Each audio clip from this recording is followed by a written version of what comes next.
নমস্কার, আশা করি সকলেই খুব ভালো আছেন। আমার আরও একটি ছোট্ট ভিডিওতে সকলকে স্বাগত জানাই।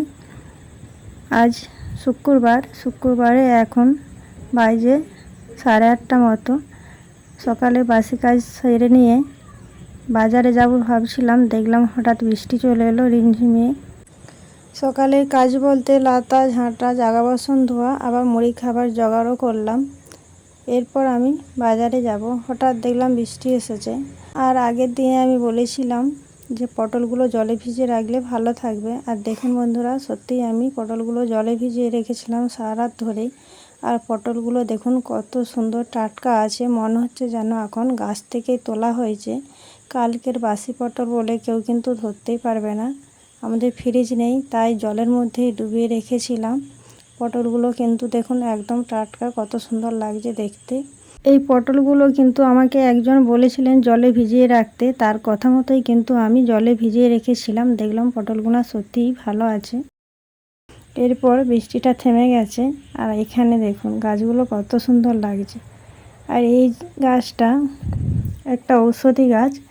এই ঔষধি গাছটা অনেকেই হয়তো চেনে থাকবেন, কিন্তু এই গাছটা খুবই উপকারী। কেননা আমার জীবনে ঘটেছে। আমার বাবুর বয়স যখন 1 বছর ছিল, তখন প্রচুর শরীর খারাপ বলতে বমি আর পায়খানা। বমি পায়খানা নিয়ে 1 সপ্তাহের মতো আমি হাসপাতালে ভর্তি ছিলাম। সেখানেও ঠিক মতো সারেনি। তারপরে ঘরে এসে এই ওষুধের গাছের পাতাগুলো 2টো করে ছিঁড়ে আধখানা বাতাসা দিয়ে খাওয়াতে কিন্তু অনেকটাই বমি পায়খানা সেরেছিল। বমিটা সেরে গেছিলো, কিন্তু পায়খানাটা সারেনি। সেই থেকে আমার এই বিশ্বাস, এখনও পর্যন্ত আমাদের একটু অসুবিধা হলেই ওই পাতাগুলো তুলে আমরা খেয়ে থাকি। অনেকেই হয়তো জেনে থাকবে।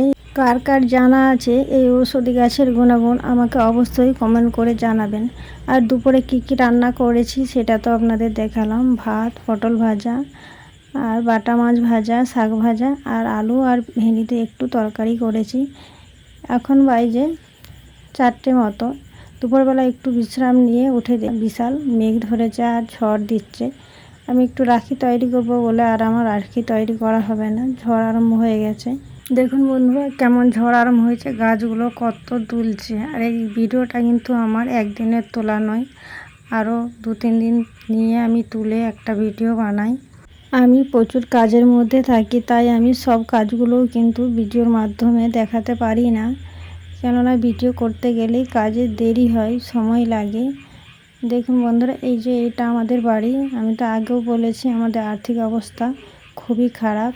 আর আমাদের এখানে প্রচুর বন্যা আসে, আর বন্যার কারণে দেখুন বন্ধুরা ঘরটা কিন্তু পিছন দিকে একদম হেলে গেছে। আর বর্ষা মানেই বন্যা, আর বন্যা হলেই ভয় লাগে। কেন ভয় লাগে বলুন তো? কেননা মাটির বাড়ি, তাই। এটা পাকা বাড়ি হলে কিন্তু ভয় লাগতো না। এই ঝড়টা কিন্তু 4-5 দিন আগে হয়েছিল। আমি 4-5 দিন আগেই তুলেছিলাম, কিন্তু এই ভিডিওটা আমি আপনাদের সঙ্গে শেয়ার করিনি, আজকেই করলাম। ভিডিওটি কেমন লাগলো অবশ্যই কমেন্ট করে জানাবেন, আর বন্ধুদের সঙ্গে শেয়ার করবেন।